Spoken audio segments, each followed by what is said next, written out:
Good evening friends. जैसा कि मैंने आप लोगों से कहा था, विजयनगर साम्राज्य के प्रशासनिक व्यवस्था के बारे में अगला वीडियो लेके मैं आऊँगा। हम लोग विजयनगर साम्राज्य के चारों राजवंशों को पढ़ चुके हैं। संगम, सालुब, तुलुब, अरविडु, इन चारों राजवंशों के जो प्रमुख राजा थे उनके बारे में भी हम पढ़ चुके हैं।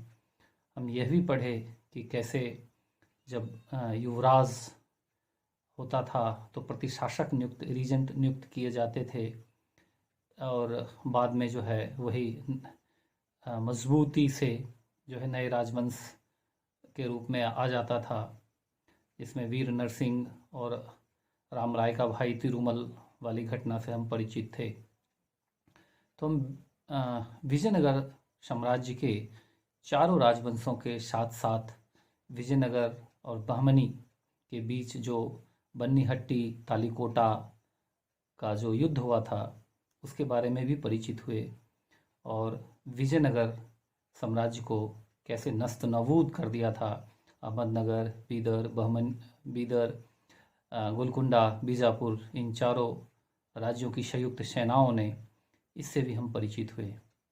आज हम विजयनगर साम्राज्य के प्रशासनिक व्यवस्था के बारे में अध्ययन करेंगे। विजयनगर की प्रशासनिक व्यवस्था कैसी थी? विजयनगर की प्रशासनिक व्यवस्था का मूल क्या था? विजयनगर की प्रशासनिक व्यवस्था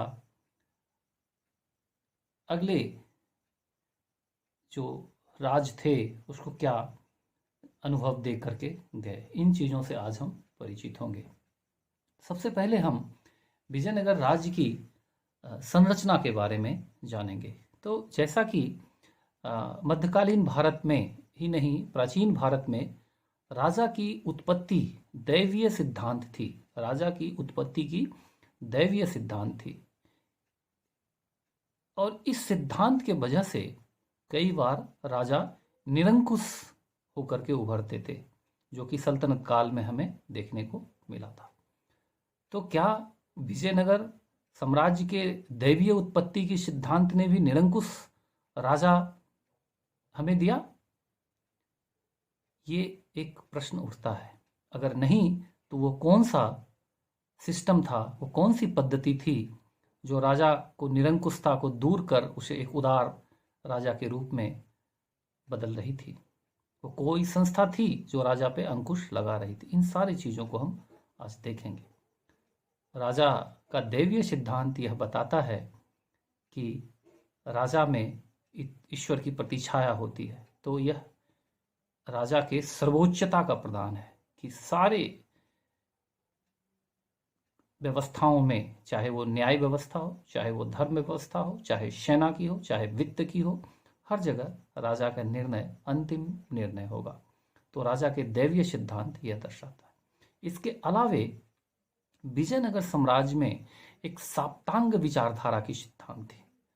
आपको चाणक्य की वो साप्तांग से यह लगभग मिलता जुलता था, जिसमें से कि राजा, अमात्य, दुर्ग, जनपद, कोष, दंड, मित्र, इन 7 चीज़ों पर ध्यान दिया गया था। राजा, अमात्य, दुर्ग, जनपद, कोष, दंड, मित्र।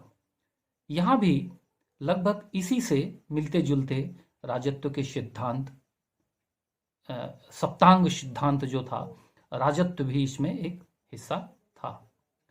राजा को सामान्यतः राय कहा जाता था, जैसे कृष्णदेव राय, देवराय प्रथम, देवराय द्वितीय, अच्युत देव राय, ये सब राजा को राय कहा जाता था।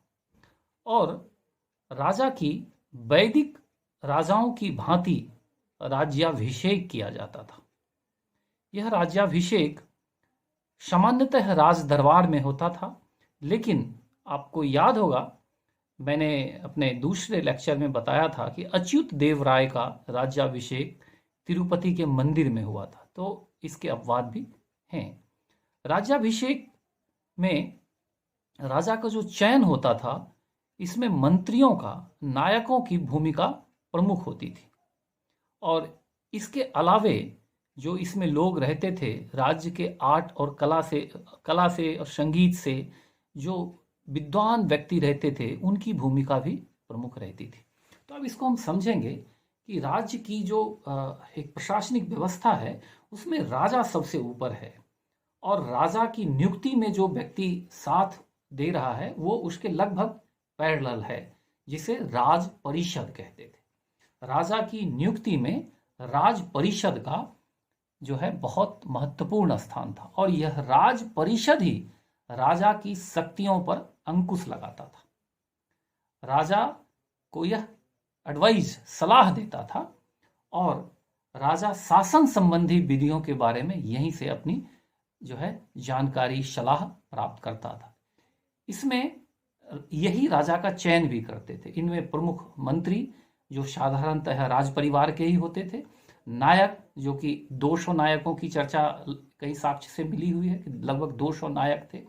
उसके अलावे प्रमुख संगीत आचार्य, धर्माचार्य, बड़े व्यापारी, संगीत कला, इनसे जुड़े जुड़े जो विद्वान लोग थे, ये सभी लोग राज परिषद में हुआ करते थे। तो ये राज परिषद, राजा और राज परिषद एक पैरेलल सिचुएशन थी। राजा के नीचे युवराज का पद था।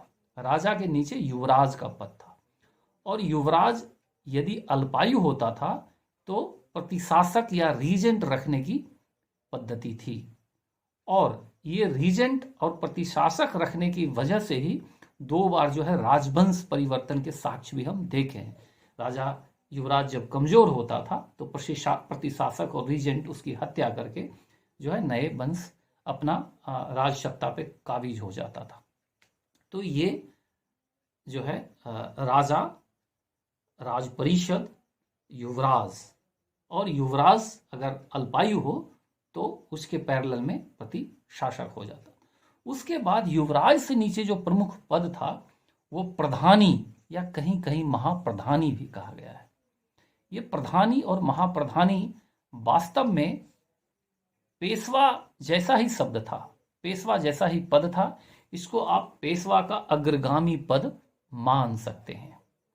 जैसे मराठों में पेशवा का पद होता था, वैसे ही ये प्रधानी और महानायक का पद जो है उसी पेशवा का एक विजयनगर जो है अग्रगामी रूप एक देता है।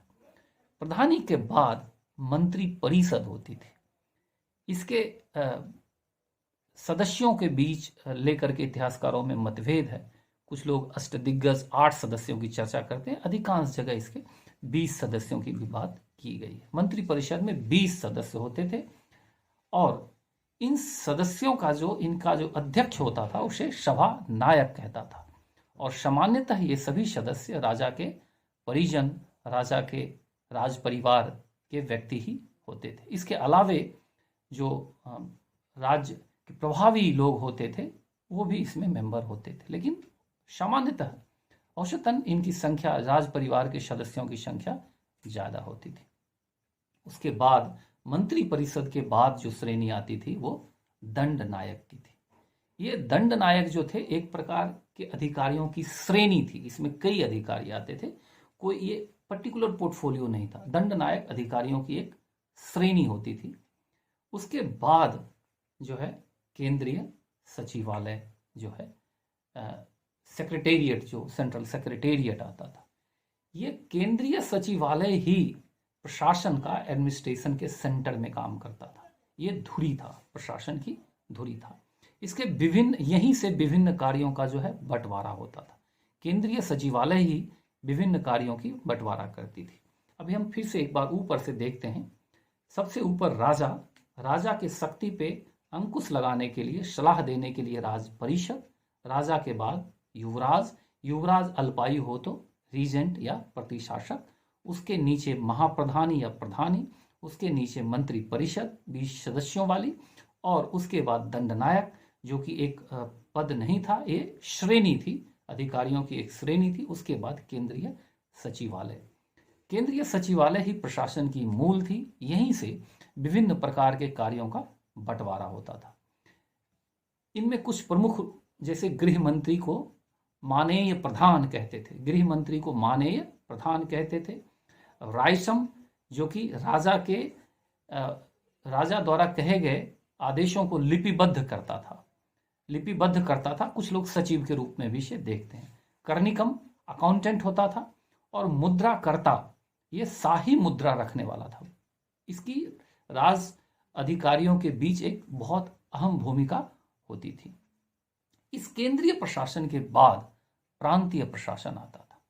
प्रांतीय प्रशासन राज्य या प्रांत या मंडल जहां गवर्नर बैठते थे, इसके नीचे फिर कमिश्नरी, कहीं कहीं प्रांत को भी मंडलम कहा गया है। लेकिन और सामान्यतः प्रांतीय प्रशासन, प्रांत के बाद जो है कमिश्नरी जिसको मंडल बोलते थे, फिर जिला जिसको कोट्टम या वलनाडु बोलते थे, फिर परगना या तहसील आज का जिसको नाडु बोलते थे। उसके बाद एक बहुत इंपॉर्टेंट टर्म अक्सर पूछता है एग्जाम में, मेला ग्राम। ये 50 ग्रामों का एक समूह को मेला ग्राम कहते थे, और जब इससे कम संख्या होती थी तो उसे स्थल्स या सीमा कहते थे। और गांव सबसे छोटी इकाई थी प्रशासन की, जिसे उर या ग्राम कहते थे। सो ये जो आपके मंडलम, राज्य, प्रांत की ये एक श्रेणी, एक सीरीज में ये उसकी दी गई है। प्रांत 6 थे, और प्रांतपति जो होता था, जो गवर्नर जो होता था, ये सामान्यतः राज परिवार के ही सदस्य होते थे। राजा की इच्छा से ये पद ग्रहण करते थे। राजा की इच्छा से ये प्रसाद पर्यंत इनका पद था, और यह अनुवांशिक नहीं था। तो इससे यह स्पष्ट हो जाता है कि ऐसा नहीं था कि एक ही जगह रहते। इसे हस्तांतरित किया जा सकता था, इसकी पोस्टिंग हो सकती थी, इसे पदच्युत किया जा सकता था, इसे हटाया जा सकता था पद से। सो ये प्रांतपति गवर्नर के लिए ये चीज थी। ये बहुत स्वायत्त पद था। जो 6 गवर्नर्स थे, ये बहुत स्वायत्त पद था। स्वायत्त इस रूप में था कि ये नए कर लगा सकता था, पुराने कर हटा सकता था, भूमि तक दान में दे सकता था। भूमि दान में देना एक बहुत बड़ी अधिकार होती है अपने आप। तो भूमि तक दान में देने का जो है यहाँ पर ये साक्ष्य मिलता है प्रांतपति के द्वारा। बहुत स्वायत्त था, ये वास्तविक शासक जैसा कार्य करता था, और कहीं कहीं तो इनके द्वारा सिक्के रखने के भी साक्ष्य मिलते हैं। तो विजयनगर प्रशासनिक व्यवस्था की जो ये एक धुरी है, इसमें मुख्य रूप से जो समझने की चीज है वो यही है कि राजा और राज परिषद कैसे राजा के निरंकुशता पर अंकुश लगा रही है, और युवराज जब अल्पायु होता है तो उसके पैरेलल का जो रीजेंट है, प्रतिशासक है, कैसे वो जो है सारा कंट्रोल में ले लेता है। उसके नीचे प्रधानी के नीचे जो कि पेशवा का अग्रगामी होता है, फिर मंत्री परिषद 20 सदस्य वाले, जिसके अध्यक्ष को सभा नायक कहते हैं, और राजा के परिजन यहाँ भी रहते हैं। उसके बाद अधिकारियों की एक श्रेणी दंडनायक, फिर केंद्रीय सचिवालय, सारे केंद्रीय प्रशासन की धुरी, यहीं से कार्यों का बंटवारा हो रहा है। उसके बाद प्रांतीय प्रशासन के बाद फिर कमिश्नरी, फिर जिला जिसको कोट्टम या वलनाडु बोलते हैं, फिर परगना या तहसील जिसको नाडु बोलते हैं, फिर मेला ग्राम 50 ग्रामों का समूह, फिर स्थल या सीमा कुछ ग्रामों का समूह, और फिर सबसे छोटी इकाई प्रशासन की उर या ग्राम। प्रांतपति के बारे में हम समझ चुके हैं कि ये अनुवांशिक नहीं था, ये राजा द्वारा हस्तांतरित हो सकते थे। नए कर, इनकी शक्ति असीमित थी, नए कर लगा सकता था, पुराने कर हटा सकता था, ये सेनाएं रखता था, और जो एक कोरम था उसके हिसाब से सामान्यतः अपने लिए जो ये सैनिक रखता था उसके खर्च चलाने के अलावे जो टैक्स वहाँ से निर्धारित किया जाता था, वो टैक्स उसको ये हैंड ओवर करके बाकी अपनी सेना और राजस्व के जो कलेक्शन में खर्च होता था उसमें ये करता था। इसके अलावे विजयनगर प्रशासन की 2 बहुत इम्पॉर्टेंट टर्म है, आयंगर और नायंगार व्यवस्था। इस 2 को हम अगले वीडियो में समझेंगे। बहुत ज़्यादा लंबा करने से बच्चों के बीच वीडियो बोरिंग हो जाती है, इसीलिए मैंने वैसे 3 में ख़त्म करने की बात कही थी, लेकिन संभव नहीं लग रहा है। मुझे लग रहा है 2 वीडियो और आएगा। एक में हम जो है आपके नायंकार व्यवस्था और आयंगार व्यवस्था को लेके आएंगे। उसके बाद जो रेस्ट ओवर इम्पॉर्टेंट टर्म्स होंगे विजयनगर साम्राज्य के बारे में, वो हम चर्चा करेंगे। इसमें आप ध्यान रखिएगा राज्य की संरचना के बारे में जरूर ध्यान रखिएगा कि यहाँ ये भी दैवी उत्पत्ति के सिद्धांत पर थी, और शाप्तांग विचारधारा में स्पेशली जो राजा, अमात्य, दुर्ग, जनपद, कोष, दंड और मित्र की चर्चा की गई है, जो कि चाणक्य के शाप्तांग सिद्धांत से लिया गया है, उसको समझना जरूरी है। इसके अलावे जो हम प्रशासनिक व्यवस्था में हम जो देखेंगे, उस प्रशासनिक व्यवस्था में देखेंगे कि कई विधियां जो नायंगार व्यवस्था थी वो कैसे बाद में विजयनगर के पतन का भी कारण बनती है, और यही एक कैसे सामंती व्यवस्था के रूप में जो है उभर करके आती है। ठीक है, अगले वीडियो में मिलते हैं विजयनगर के नायंगार और आयंगार व्यवस्था के साथ। तब तक के लिए पढ़ते रहिए।